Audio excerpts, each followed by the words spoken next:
नमस्कार दोस्तों, आप सभी का आपके अपने YouTube चैनल जीएस दरबार में हार्दिक स्वागत है।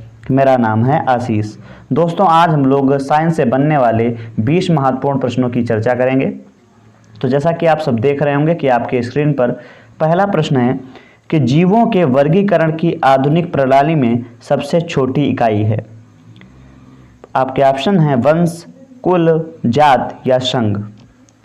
तो सबसे छोटी इकाई पूछी गई हो तो हो जाएगा जाति, और यह अगर पूछा जाता सबसे बड़ी इकाई कौन सी होगी तो हम बता देते संघ को। इसके अलावा अगर पूछा जाए कि जीवधारियों के वर्गीकरण को कितने भागों में बांटा गया है तो कैरोलस लिनियस ने 6 भागों में बांटा है और विटेकर ने जो है 5 भागों में बांटा है। अगला प्रश्न है 5 जगत वर्गीकरण प्रणाली प्रस्तुत करने वाला वैज्ञानिक था। तो मैंने अभी बताया था विटेकर ने बांटा है, तो इसका डी ऑप्शन हो जाएगा। अगर पूछा जाए कौन कौन से 5 जगत थे तो सबसे पहले मोनेरा, दूसरा प्रोटिस्टा, तीसरा पादप, चौथा कवक और 5वां जंतु हो जाएगा।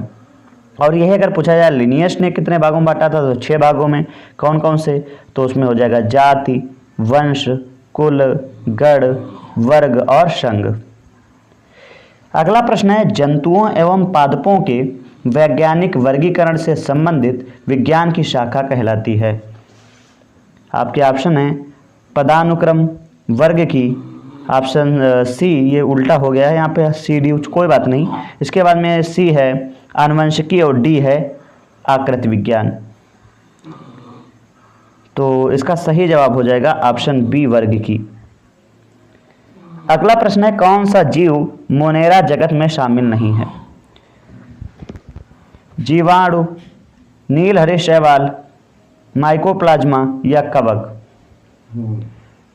तो कौन सा जीव मोनेरा जगत में शामिल नहीं है, कवक।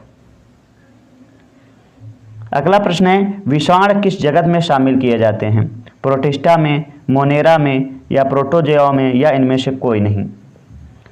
तो इसका सही जवाब हो जाएगा इनमें से कोई नहीं। क्यों?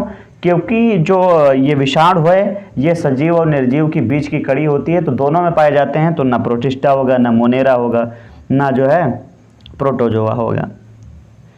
प्रश्न संख्या 6 है कि कोशिका का जीवित अंश जीव द्रव कहलाता है, तो इसमें से किसे शामिल किया जाता है, केवल कोशिका द्रव्य, केवल केंद्रक द्रव्य, कोशिका द्रव्य एवं केंद्रक द्रव्य दोनों, या कोशिका द्रव्य, केंद्रक द्रव्य तथा अन्य कोशिकांग।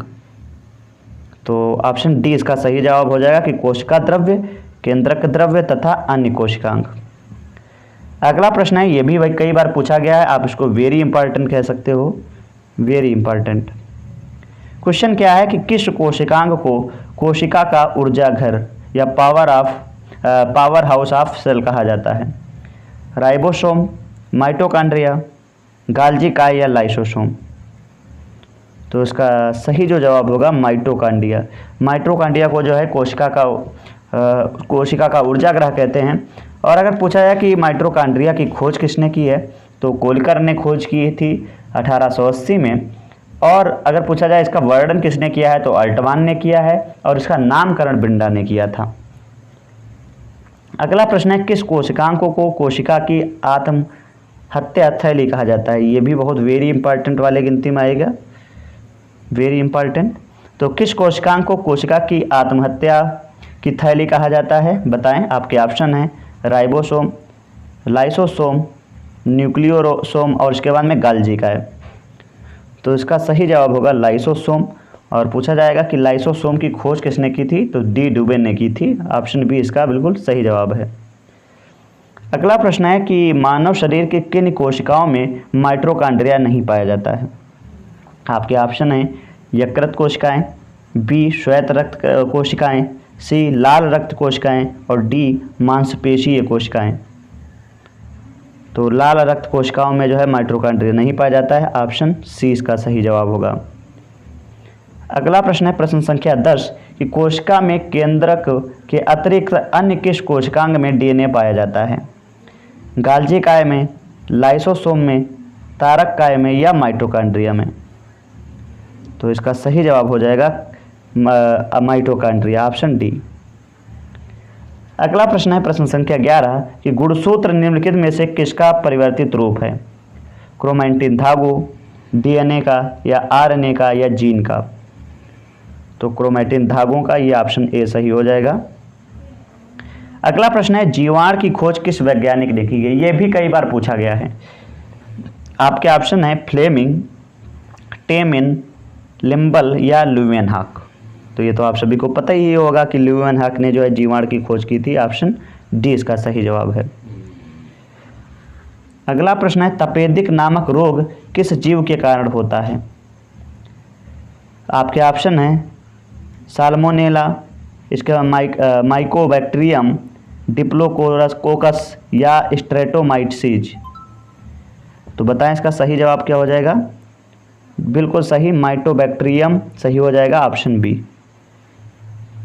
अगला है एंटीबायोटिक्स अधिकांशतः प्राप्त किए जाते हैं कवकों से, विषाणुओं से, जीवाणुओं से या आवृत बीजियों से?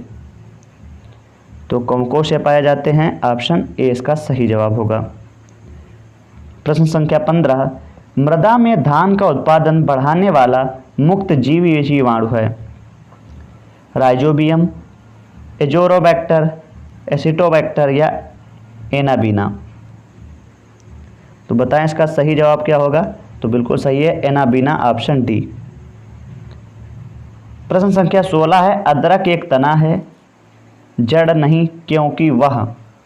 ऑप्शन ए भोज्य पदार्थ संग्रहित करता है, बी क्षैतिज रूप से भूमि में विकसित होता है, सी पर्व और पर्व संधियों युक्त होता है और डी क्लोरोफिल विहीन होता है। तो ऑप्शन सी इसका सही होगा, पर्व और पर्व संधियों युक्त होता है, ऑप्शन सी। प्रश्न संख्या 17 है, बहुत ही अच्छा प्रश्न है कि निम्नलिखित में से पत्तियों का रूपांतरित स्वरूप नहीं है? आपके ऑप्शन है पर्णकटक, पर्णप्रतान, घटपर्णी या पत्र प्रकलिका? तो ऑप्शन इसका सही हो जाएगा प्रश्न संख्या 17 का डी। अगला है विश्व का सबसे ऊंचा पौधा कौन सा है? तो आप इसे बिना आंखें कैसे बंद करके ही बता दें, यूकेलिप्टस, ऑप्शन ए। प्रश्न संख्या 19 है कि वह शुष्क पुष्पकली जिसका प्रयोग मसाले के रूप में किया जाता है? इलायची, केसर, दालचीनी या लौंग? तो मसाले के लिए किया जाता है, ऑप्शन डी, वो भी कौन हो जाएगा? लौंग, क्योंकि ये क्या है? वह शुष्क पुष्पकली है। अगला है कि एक हार्स पावर में कितने वाट होते हैं? ये भी कई बार पूछा गया है, तो इसको भी आप जो है वेरी इंपॉर्टेंट की श्रेणी में रख सकते हैं। हम लिखे दे रहे हैं यहाँ पे वेरी इंपॉर्टेंट। आप सब इसका कमेंट बॉक्स में जवाब देके बताएं कि इसका जवाब सही जवाब क्या होगा कि एक हार्स पावर बराबर कितना होता है। तो आप सभी को ये वीडियो कैसा लगा है कमेंट करके ज़रूर बताएं, और यदि अभी तक आपने वीडियो को लाइक नहीं किया है तो लाइक करें और शेयर करना बिल्कुल ना भूलें। धन्यवाद।